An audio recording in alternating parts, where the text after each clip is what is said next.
Okay, Bismillahirrahmanirrahim. Assalamualaikum warahmatullahi wabarakatuh. Hello Miss and fellow everyone. Today I want to listen while reading Storynory with title The Witch Who Was Frightened of Halloween. Okay, let's start. Hello, this is Natasha, and I'm dropping by because my great friend Prince Bertie the Frog wants to tell me a Halloween story.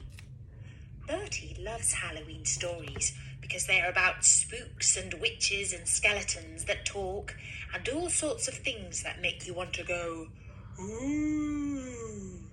But Tim the Tadpole says they're all a bit scary. So I said, don't worry, Tim. You're not the only tadpole who is afraid of Halloween. Did you know that even some witches are frightened of it? That's what this story is about. It's called The Witch Who Was Frightened of Halloween. Once upon a time, there was a girl called Katie. Katie was 7, and she lived in a nice house with her mum and a dog called Muffin. And it was all quite normal, really, except for one thing. They were witches. Well, except for Muffin, who was a D-witch, which is a dog who casts spells. Anyway, being a witch wasn't so bad. Mum would just twitch her nose and all the cleaning would get done. Dad would wave his stick and the lawn would cut itself. Muffin would click his paws and a few dog treats would tumble out of the sky. They'd even taught Katie some magic. She knew how to make her homework do itself, and her room got tidy just by twitching her ear.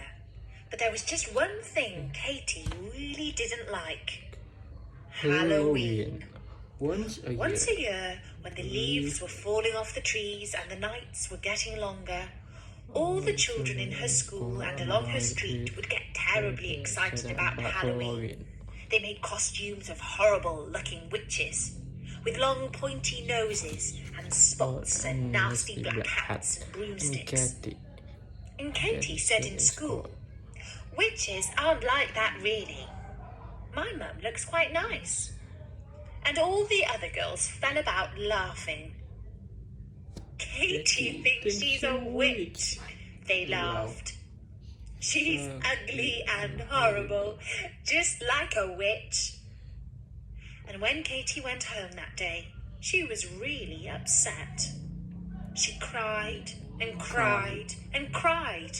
And when her mum asked her what the matter was, she said, "Everyone hates witches, and they especially hate them at Halloween." And her mum tried to explain that although some people didn't like witches, it was also quite useful sometimes, like when the washing up got done all by itself. "I don't ever want to have anything to do with witchcraft again," said Katie angrily. But on Halloween night, all the girls from her school were organising a trick-or-treat tour of the street. And Katie didn't want to go because she decided she didn't want to have anything to do with witchcraft. Never. But her mum said she had to. Because a witch can hardly stay in on Halloween. And she whispered something in Katie's ear. Do you know what it was? Well, I'll tell you in a minute. Anyway, Katie went to join the other girls, and some of them started laughing at her. "Katie doesn't have to dress up because she's already a witch," they laughed. And Katie felt cross and embarrassed, and she decided to say nothing.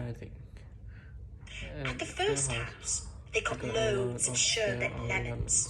At the second, a jumbo pack of sweeties. At the third, loads and loads of crisps. And at the fourth, a giant packet of chocolate biscuits. But at the fifth house, there lived a man called Mr. Bones. And Mr. Bones didn't like children. He certainly didn't see why he should give them any treats. "Buzz off, you stupid kids," he said when they knocked at the door. "Trick or treat! Trick or treat!" cried the girls.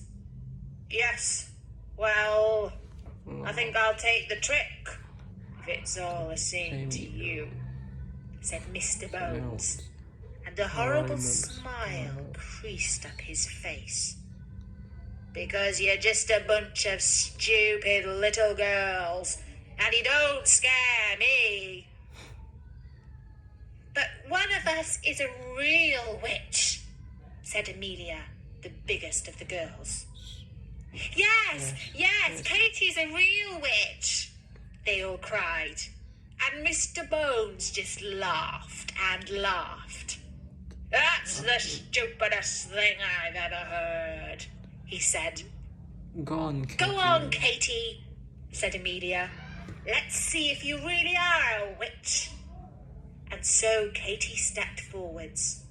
"You don't look scary to me," said Mr. Bones. "You're just a stupid little girl." But Katie remembered what her mum had whispered in her ear. Do you know what it was? A special spell. So right then, Katie recited the magic words, and she wriggled her ear.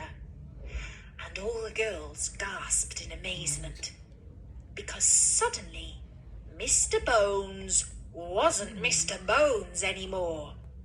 He was a little brown, fluffy hamster inside a cage, running around and around on a wheel. All the girls laughed and laughed. Katie leaned into the cage. "Is it fun being a hamster?" The little creature squeaked and shook its head. And Katie spun the wheel so that it had to run faster and faster. And then she recited the magic words, and Mr. Bones was turned back into a man again. I'll get you some treats, girls," he said very quickly and nervously. And he came back with tons of chocolate bars, fizzy drinks, biscuits, and even a new Barbie DVD for each girl. Please come back again next year, girls," he said. "I'll have even better stuff for you." And he went back inside, looking very nervous. And as they went down the rest of the street, everyone had heard that there was a real witch out trick-or-treating that night. So they all gave the girls even more sweets and biscuits than usual, and even some toys. And Katie was the most popular girl in her class. "You know, maybe it's not so bad being a witch after all," she said when she got home. "And I think I'm going to enjoy Halloween from now on." That was the Storynory of the Witch. Okay, I think it's all for today. Okay, I will answer the question that given. I think it's all. See you. Assalamualaikum warahmatullahi wabarakatuh.